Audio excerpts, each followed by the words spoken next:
La batalla de Monthizar, o conocida como batalla de Ramla en fuentes islámicas, tuvo lugar el 25 de noviembre del año 1177 en el señorío de Ramla entre el sultán de Egipto Saladino y las fuerzas del reino de Jerusalén. En el año 1177, el reino de Jerusalén planeó unirse con Bizancio para un poderoso ataque contra Egipto. Felipe de Alsacia, conde de Flandes, que había llegado antes, esperaba organizar esta operación, pero sus planes se arruinaron. Mientras tanto, Saladino cruzó la frontera del reino de Jerusalén el 18 de noviembre. Los templarios de Gaza, considerando el objetivo de Saladino como su puesto avanzado, se prepararon para repeler el ataque, pero este, en un movimiento inesperado, se movió a Ascalón.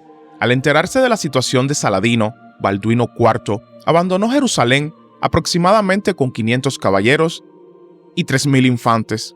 Avanzó junto con la caballería y partió hacia Ascalón, creyendo que era el objetivo de los musulmanes. El rey de Jerusalén logró ocupar la ciudad antes y fue bloqueado allí por un pequeño destacamento de Saladino, compuesto por un ejército de 26.000 hombres.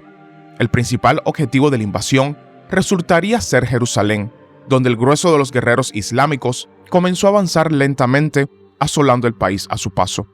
El rey de 16 años se convertiría en rehén y sus súbditos tuvieron que olvidar sus disputas y rescatar al soberano. Junto con Balduino estaba Renaud de Chatillon, señor de Transjordania, que regresaría del cautiverio en Alepo en el año 1176.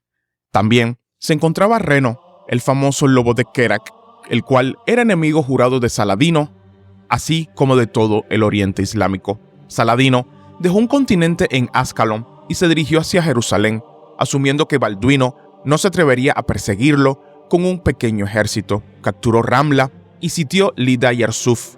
Considerando a Balduino inofensivo, Saladino permitió que las tropas se dispersaran en un área grande para saquear y buscar alimentos. Según el testimonio de un cronista cristiano, con Saladino habían 26.000 efectivos, de los cuales 8.000 eran mamelucos y 1.000 jinetes seleccionados, además de guardias personales. Sabiendo que el camino estaba despejado y que no había ni un solo ejército significativo entre él y Jerusalén, Saladino permitió que los soldados robaran a la población a lo largo del camino, dispersando su ejército y ralentizando a su avance. Lida y Ramla fueron devastadas y quemadas, su población fue capturada o huyó. En Lida, ciudad natal y centro del culto de San Jorge el Victorioso, los egipcios profanaron dicho templo. Esta iglesia era una de las primeras iglesias construidas por los cruzados en la Palestina liberada del dominio musulmán. Por lo tanto, los contemporáneos creían que San Jorge y Cristo aparecieron en caballos blancos durante la batalla y ayudaron a los francos a aplastar al ejército sarraceno mucho más grande. Al enterarse de la invasión, Balduino pidió a los templarios que abandonaran Gaza y acudieran a él. Golpearon al destacamento que quedaba bajo los muros de Ascalón y ganaron. Habiendo liberado al rey, los templarios, junto con los caballeros seculares, se dirigieron a lo largo de la costa hacia la ciudad de Ibelin, desde donde giraron hacia el este. Las fuerzas combinadas oscilaban entre 300 y 500 caballeros de Balduino, 375 jinetes armados, y también se dan datos de unos 300 caballeros de Jerusalén y unos 200 caballeros de Ibelin, señor de Ramla, el cual se había unido posteriormente al ejército. Además, 84 templarios y también 80 caballeros de San Juan y unos 50 caballeros del escuadrón de vida de Balduino. Estos también padecían la lepra como su rey. Es posible que los caballeros de la orden formaran parte del número total de 500 caballeros. Además, en la batalla participaron varios miles de infantes. Algunas fuentes oscilan entre 2.000 y 3.000 y otras entre 5.000 y 6.000.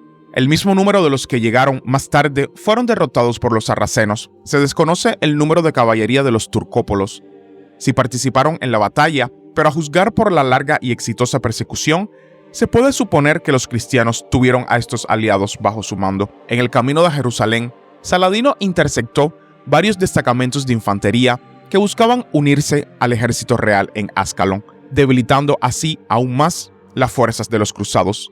La población de Jerusalén, esencialmente desprotegida ante la invasión musulmana, estaba aterrorizada y oraba en los templos con lágrimas en los ojos.